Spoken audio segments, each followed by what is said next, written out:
Hello, bienvenue dans cette nouvelle vidéo, bienvenue sur ma chaîne. Je m'appelle Christelle, je suis contrôleur aérien et coach d'anglais en ligne. Sur cette chaîne, je partage beaucoup de contenu sur l'aviation en général, sur l'apprentissage de l'anglais. Et depuis quelques semaines, j'ai décidé de me concentrer sur la fluidité à l'oral. Oui, la grammaire, le vocabulaire, c'est très bien, mais on va pas se mentir, ça sert à rien quand on ne peut pas les utiliser en conversation avec d'autres personnes. Si tu es nouveau sur la chaîne, je te souhaite la bienvenue.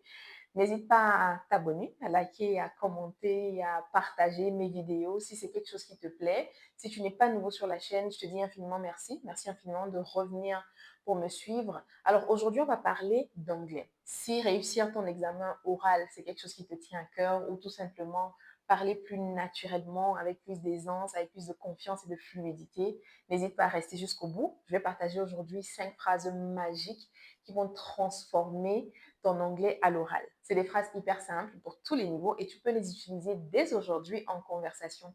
N'hésite pas à rester jusqu'au bout parce qu'à la fin, je vais faire un petit dialogue dans lequel tu vas voir comment on peut utiliser de façon très simple ces 5 phrases. La première phrase qu'on va voir aujourd'hui, c'est at the end of the day. Alors, ça veut dire littéralement à la fin de la journée. Mais en français, on l'utilise pour dire en fin de compte ou alors au final. Par exemple, si quelqu'un te demande, should I quit my job? Alors, tu peux lui répondre tout simplement, well, at the end of the day, you have to do what's right for you. Donc, en français, ça veut dire en fin de compte, fais ce qui est bien pour toi. Alors, réserve cette expression dans tes poches pour la sortir à la fin d'un argument ou alors un moment où tu dois donner ton avis. C'est super fluide. La deuxième phrase qu'on va voir, c'est you know what I mean. Tu vas souvent entendre les gens, surtout les natifs, dire know what I mean. C'est très rapide, très naturel en conversation. Tu places à la fin d'une phrase pour dire à l'autre, est-ce que tu comprends bien ce que je veux dire? Est-ce que tu vois ce que je veux dire? Est-ce que tu comprends de quoi je parle?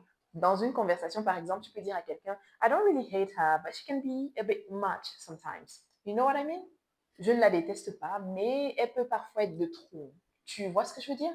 C'est super naturel, super utile pour rendre ton anglais très vivant, très interactif. Tu places ça à la fin d'une phrase, surtout après avoir donné une anecdote ou après avoir fait un commentaire sur quelqu'un. Vraiment, c'est très, très naturel. Je te conseille de l'utiliser souvent. La troisième phrase aujourd'hui, c'est It's not a big deal. C'est pas grave. En français, ça veut dire c'est pas grave. Tu peux utiliser ça pour rassurer quelqu'un ou pour minimiser une situation. Ça marche dans beaucoup de contextes, que ce soit dans les situations professionnelles, que ce soit entre amis, que ce soit formel ou informel. Tu utilises ça pour dire c'est pas très grave, c'est pas très important, t'inquiète pas. Par exemple, quelqu'un te dit Oh, I forgot to send the email you requested yesterday. Et toi, tu réponds Well, it's not a big deal. We can do it now. La quatrième phrase aujourd'hui, c'est I'm not going to lie. Alors, les Américains, encore une fois, ils vont dire ça très rapidement.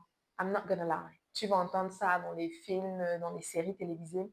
I'm not gonna lie. Et assez souvent, c'est une phrase qui va précéder un avis critique, un avis sincère, qui est souvent peut-être négatif. Alors, on dit ça pour un petit peu, voilà, atténuer l'effet de ce qu'on va dire. C'est parfait quand tu veux introduire vraiment avec sincérité ton opinion, avec sincérité, avec naturel ton opinion. Donc, ça peut très bien être concernant des sujets personnels, par exemple.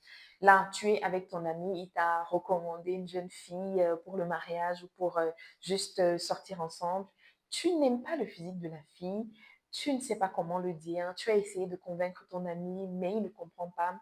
Puis tu dis, I'm not gonna lie, she's not really my type. Ou alors, tu as décommandé un rendez-vous, la personne qui t'invite est un petit peu fâchée, ne comprend pas pourquoi tu décommandes. Tu finis par dire, I'm not gonna lie, I'm really anxious at the moment, I can't go out with you.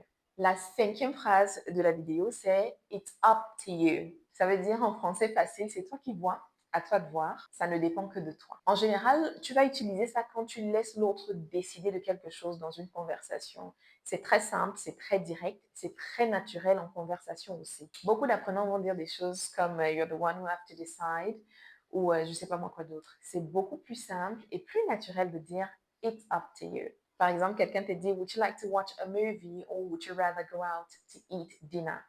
Et toi, tu réponds, Well, I don't really know, it's up to you. Pour chacune de ces phrases, n'hésite pas à répéter après moi pour pratiquer ce qu'on appelle l'imitation, pour pouvoir répéter les sons de façon exacte et t'entraîner à la prononciation. N'hésite pas également à créer une situation dans laquelle tu es obligé d'utiliser ça, une situation à laquelle tu t'identifies de façon à retenir les expressions. Pour récapituler, on a appris 5 nouvelles expressions. La première, at the end of the day. La deuxième, you know what I mean. La troisième, it's not a big deal. La quatrième, I'm not going to lie. Et la cinquième, it's up to you. Maintenant, je te montre dans un dialogue assez simple comment est-ce que toutes ces phrases peuvent être utilisées à la fois. Hey, do you think I should go to the party tonight? I mean, it's up to you. Yeah, well, I don't really feel like going. I'm not going tonight. I'm tired. Totally. And honestly, it's not a big deal if you skip one party. True. I just don't want them to think I'm rude. You know what I mean? Yeah, of course, but at the end of the day, you have to do what feels right for you, okay? Voilà, maintenant tu connais 5 phrases super puissantes et super belles que tu peux utiliser en conversation.